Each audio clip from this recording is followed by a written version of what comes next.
আজকে মুই গিমা শাক রান্না করুম কেঙ্কা হয়েছে অবশ্যই কমেন্টে জানাবেন বন্ধুরা। আপনাদের ভালোবাসায় আমি আজকে আসতে পারছি। অবশ্যই আমার চ্যানেলটিতে সাবস্ক্রাইব করবেন আর কিভাবে রান্না করতেছি অবশ্যই আমাকে ফলো করেন। আসসালামু আলাইকুম ভিউয়ার্স, কেমন আছেন? আশা করি আপনারা সবাই ভালো আছেন। আলহামদুলিল্লাহ, আপনাদের ভালোবাসায় আমি অনেক ভালো আছি। এইদিকে মুই আজকে আনদিবা এই যে গিমা শাক কীভাবে আনতে অবশ্যই মোক ভিডিওটা পুরোটা দেখেন।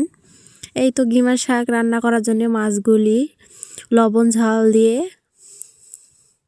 মাখিয়ে নিয়ে এখন আমি কড়াইয়ে ছাড়িয়ে দিয়ে দিলাম। এই তো ছাড়িয়ে দেওয়ার পর এখন মাছগুলি ভেজে নিই। ভালো করে মাছগুলো ভেজে নিয়ে এখন উঠে নিলাম। মাছগুলি কেমন হয়েছে অবশ্যই কমেন্টে জানাবেন। মাছের পিসগুলো দেখে ফিরে আবার কেউ কমেন্ট করবেন না যে এত ছোট ছোট মাছ কাটিছেন। মাছগুলো আমি ছোট ছোট করেই কাটিছি, অত বড় বড় মাছ ভালো লাগে না, আর দেখতেও অত ভালো লাগে না। মুই কিন্তু আমাদের বাড়িতে মাছ প্রত্যেকটা তরকারিতে মাছ না হলে ভাত কেউ খায় না, তার জন্য ছোট ছোট করে ঠুমা করে মাছ কাটে কাটে দেওয়া। মুই মাছ না দিলে তরকারি কোনোটাই ভালো লাগে না।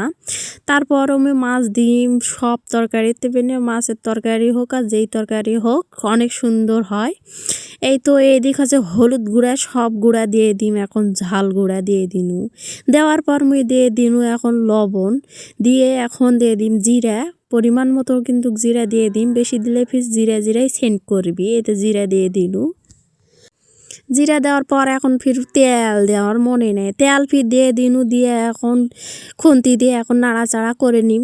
নাড়াচাড়া করা নেওয়ার পর এখন ফির আবার শাকলে উপাস থেকে এপাশ করে নাড়াচাড়া করে নিম। তারপর এখন ফির মাছগুলো দিয়ে দিম।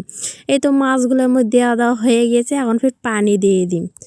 পানি দেওয়া হয়ে গেলে এখন মাছগুলি ভালোভাবে এক করে নিয়ে এখন ঢাকনাটা লাগিয়ে দিন। কেঙ্কা হয়েছে মোর ভিডিওটা অবশ্যই কমেন্টে জানাবেন।